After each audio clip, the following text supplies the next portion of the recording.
கனமழையின் காரணமாக சென்னை அண்ணா சாலையில் வெள்ளமானது தேங்கியுள்ளது. வெள்ளம் தேங்கியுள்ளதால் வாகன ஓட்டிகள் கடும் சிரமத்திற்கு ஆளாகியுள்ளனர். வாகனத்தை தள்ளிக்கொண்டு செல்லும் நிலையானது ஏற்பட்டுள்ளது. சென்னை அண்ணா சாலையில் கனமழையானது பெய்து வருகிறது. இதன் காரணமாக சாலையில் வெள்ளமானது தேங்கியுள்ளது. வெள்ளம் தேங்கியுள்ளதால் வாகன ஓட்டிகள் கடும் சிரமத்திற்கு ஆளாகியுள்ளனர். வாகனத்தை தள்ளிக்கொண்டு செல்லும் நிலையானது ஏற்பட்டுள்ளது. அது தொடர்பான அண்மைச் செய்தியை தற்போது பார்த்து வருகிறோம். கூடுதல் விவரங்களோடு நமது செய்தியாளர் வெங்கட்ரமணன் இணைகிறார். வணக்கம் வெங்கட்ரமணன், மேலும் விவரம். வணக்கம் ஜெயஸ்ரீ. சென்னையின் பல்வேறு பகுதிகளில் பலத்த காற்றுடன் கூடிய கனமழையானது தற்பொழுது பெய்து வருகிறது. இதன் காரணமாக அண்ணா சாலையில் இருக்கக்கூடிய அந்த திருவிக சாலை செல்லக்கூடிய அந்த சாலை முழுவதும் தண்ணீரானது அதிக அளவு தேங்கி இருக்கிறது. குறிப்பாக முழங்கால் அளவு தண்ணீரானது தேங்கி இருக்கிறது.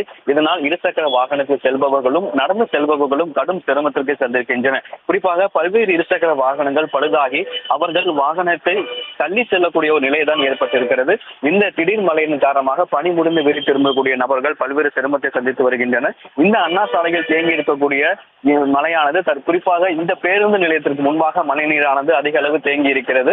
அதன் காரணமாக இருசக்கர வாகனத்தில் செல்லக்கூடிய பணி முடிந்து வீடு திரும்பக்கூடிய இருசக்கர வாகன ஓட்டிகள் கடும் சிரமத்தை சந்தித்து வருகின்றனர். அது மட்டும் இல்லாமல் சாலையில் நடந்து செல்லக்கூடிய நபர்களும் கடுமையான சிரமத்தை உள்ளாக்கியிருக்கின்றனர். மேலும் இந்த ஒரு சில இருசக்கர வாகனங்கள் பழுதாகி அவர்கள் தள்ளி செல்லக்கூடிய ஒரு நிலைதான் ஏற்பட்டிருக்கிறது. குறிப்பாக இந்த சாலையில் முழங்கால், அதாவது ஒரு அரை மணி நேரம் பெய்த கனமழைக்கு முழங்கால் அளவிற்கு தண்ணீரானது அதிக அளவு தேங்கி இருக்கிறது. இதனால் இருசக்கர வாகன ஓட்டிகள் கடுமையான சிரமத்திற்கு உள்ளாகின்றனர். மேலும் இந்த பகுதியில் இந்த தண்ணீர் தேங்கி இருக்கக்கூடிய சூழ்நிலை காரணமாக இந்த பகுதியில் லேசான போக்குவரத்து நெரிசல் என்பது ஏற்பட்டிருக்கிறது.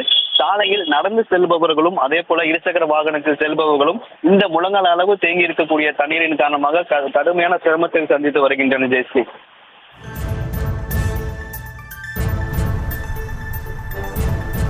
விவரங்களுக்கு நன்றி வெங்கட்ரமணன்.